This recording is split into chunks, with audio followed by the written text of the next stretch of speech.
எங்கள் வீட்டுக்கு பக்கத்தில் ஒரு அண்ணா இருந்தார். அவர் வந்து வேற இடத்துக்கு வேலைக்கு போயிட்டு இருந்தார். அவர் வந்து நல்ல குடிகாரரு. அவர் வந்து தினைக்கும் வந்து எப்போ பார்த்தாலும் அலேலியா போதுபார் தான் என்னை சொல்லுவார். எப்போ பார்த்தாலும் அலேலியா சொல்லிட்டு வருவார், வேலையே இல்லைன்னு. ஒரு நாள் அவரே என்னை தேடி வந்து, நல்ல போதை அவருக்கு, ஒரு வெள்ளிக்கிழமையில தேடி வந்தார். தேடி வந்து, நீ எப்போ பார்த்தாலும் அலேலியா சொல்றியே, எப்போ பார்த்தாலும் ஏசுன்றல, அந்த ஏசு யாருன்னு எனக்கு சொல்லு, எனக்கு இப்போ தெரியணும் அப்படின்னாரு.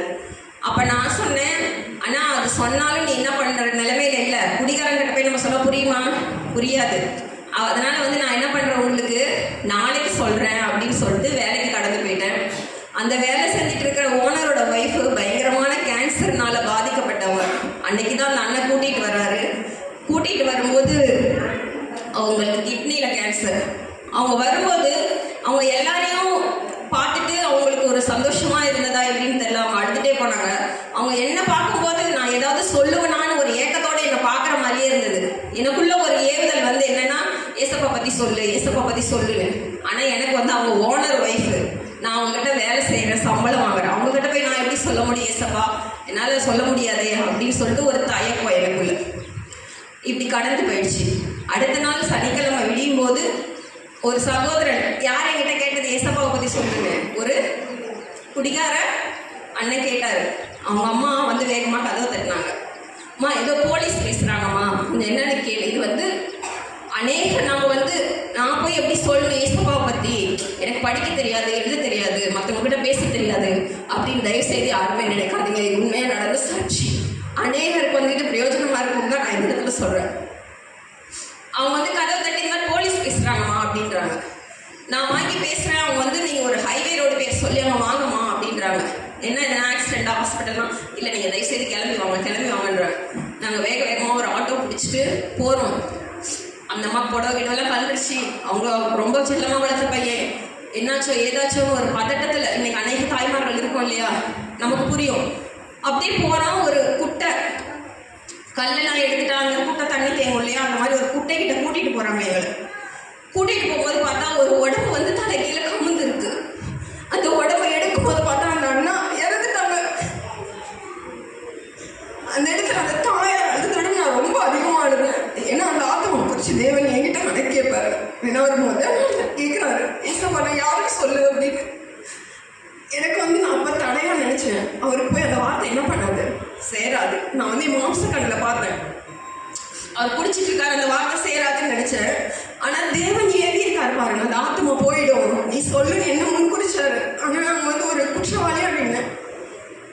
அதெல்லாம் முடிச்சுட்டு நாங்கள் வீட்டுக்கு வரும்போது ஃபோன் வருது, எங்கள் ஓனர் மனைவி இறந்துட்டாங்க. அப்போ எங்கள் ஓனர் நான் போகும்போது என்ன சொல்கிறாரு, ஏம்மா ஒரு நாளாச்சு நீ ஜோம் பண்ணியம்மா, என் பொண்டாட்டிக்கு வருது அப்படின்னு சொல்லி என் காலில் விழுந்து அழுதாரு. அது ஒவ்வொரு நாளும் நான் யாரையா பார்க்கும்போது நம்ம ஏசப்பாவை பற்றி சொல்லணும் அப்படின்னு நினைக்கும் போது நான் வந்து சொல்லிடுவேன். இது வந்து உண்மையாக நடந்தது. அதனால வந்து உங்களுக்கு வந்து ஆண்டவர் யாரை குறிச்சாது அவங்ககிட்ட சொல்லு, அவங்களுக்கு ஜெபம் பண்ணு அப்படின்னு சொல்லி உணர்ந்தனா நீங்கள் விலகி போகவே போகாதீங்க. யாராக இருந்தாலும் சரி, வயசானவங்களா இருந்தாலும் சரி, சின்ன பிள்ளைங்களா இருந்தாலும் சரி, படிக்கிற பிள்ளைங்களா இருந்தாலும் சரி, நமக்கு ஒரு உணர்த்துதல் வரும். அது யாருக்கெல்லாம் வந்திருக்குன்னு தெரியல. இவங்களை பார்த்தா என்ன பண்ணணும், ஏசப்பாவை பற்றி சொல்லணும். இந்த வயசானத்தை சொல்லு, ஒரு வசனம் உன் துக்கம் சந்தோஷமா மாறும். ஏசு உங்களை நேசிக்கிறார், பயப்படாதீங்க, அழுவாதீங்க. இப்போ நம்ம அழுகும்போது கூட யாருன்னா வந்து அழுவாது அப்படின்னு சொன்னால் நமக்கு எப்படி இருக்கும், ஆறுதலாக இருக்கு இல்லையா. ஒரு ஹாஸ்பிட்டல் போகும்போது பக்கத்தில் ஒரு பெட்டில் இருப்பாங்க, அவங்ககிட்ட போய் பயப்படாதீங்க, ஏசப்பா என்ன பண்ணுவார், சுகப்படுத்துவார் அப்படின்னு சொல்லும். அண்ணா கூட ஒரு சாட்சி தான். என்னன்னா இந்த ஊருக்கு வந்த புதுசில் இங்கே ஒரு இடத்துக்கு வேலைக்கு போனேன். அண்ணா கொஞ்சம் இருந்துச்சுங்க, கொஞ்சம் அந்த பக்கம் பார்த்துக்கோங்க. இவர் இந்த ஊருக்காரர் தான், நிறைய பேருக்கு தெரிஞ்சிருக்கோம். உட்காந்துக்கோங்கண்ணா. எனக்கு கல்யாணம் ஆகாதப்ப நான் ஒரு இடத்துக்கு வேலைக்கு போனேன். அவங்களோட ஒய்ஃப் அங்கே வேலை செஞ்சுட்டு இருந்தாங்க. தேவனுடைய முன்குறித்தலை உங்களுக்கு சொல்கிறதுக்கு இதை நான் சொல்கிறேன். அவங்க ஒய்ஃப் அங்கே வேலை செஞ்சுட்டு இருந்தாங்க. கொரோனா பீரியட், ஒரு மாதம் மட்டும்தான் அவங்க ஒய்ஃப் எனக்கு பழக்கம். நடந்து போயிடுச்சு. அவங்க நம்பர் இல்லை, அவங்கள பற்றி நினைவே எனக்கு இல்லை. கல்யாணம் பண்ணிட்டு நான் இங்கே வந்துட்டேன். அதுக்கப்புறம் ஒரு நாள் எதேச்சியாக செட்டிநாடு ஹாஸ்பிட்டலில் பார்க்குறேன், அவங்க ஒய்ஃப் ஒர்க் பண்ணிட்டு இருக்காங்க. இந்த ஊர் தான் கல்யாணம் பண்ணிட்டு வந்திருக்கேன். நார்மலான ஒரு பேச்சுக்கள் போயிடுச்சு. இன்னொரு நாள் எதேச்சியாக பார்க்குறேன், ஆட்டோவில் கூட்டிகிட்டு போயிட்டு இருக்காங்க. அப்போ வந்து இவங்க இந்த நிலைமையில கூட இல்லை, ரொம்ப மோசமாக இருந்தார்.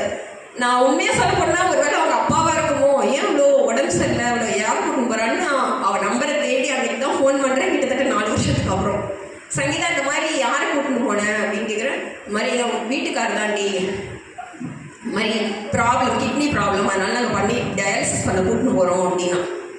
அப்போ உடனே நானும் என் கணவர் அவங்க வீட்டுக்கு போய் தேவனை பற்றி சொன்னோம். இன்ன வரைக்குமே அவருக்கு நான் வந்து ரிமைண்ட் பண்ணதே கிடையாது. யார் நம்மளாலும் சரி நம்மளாலும் சரி, ஒரே ஒரு நாள் தான் நான் கூட்டிகிட்டு வந்தேன். அவராக நினைவு வச்சு இந்த மாதம் இங்கே வந்துட்டு இருக்காரு. இது ஏன் சொல்கிறேன்னா, எனக்கு ஃபோன் பண்ணல, என்னை வந்து இவங்க கூப்பிடல, இவங்க தான் கூட்டின்னு போவாங்க, அந்த மாதிரிலாம் யாரும் நினைக்காதீங்க. இங்கே வந்திருக்க ஒவ்வொருத்தரையுமே ஏசப்பா என்ன பண்ணியிருக்காரு, முன் குறிச்சிருக்காரு. நீங்கள் தொடர்ந்து வாங்க, உங்கள் அக்கம் பக்கத்தில் இருக்கவங்களையும் சொல்லி என்ன பண்ணுங்க, கூட்டிகிட்டு வாங்க. பாட்டு பாட தெரில, வேலை வாசிக்க தெரில, எதுவுமே தேவையில்லை. நான் ஒருத்தவங்களை பார்க்க போகிறேன், ஏசப்பா பார்க்க போகிறேன் வா அப்படின்னு சொல்லி கூட்டிகிட்டு வாங்க. தேவன் உங்களையும் ஆசீர்வதிப்பார். ஆமென்.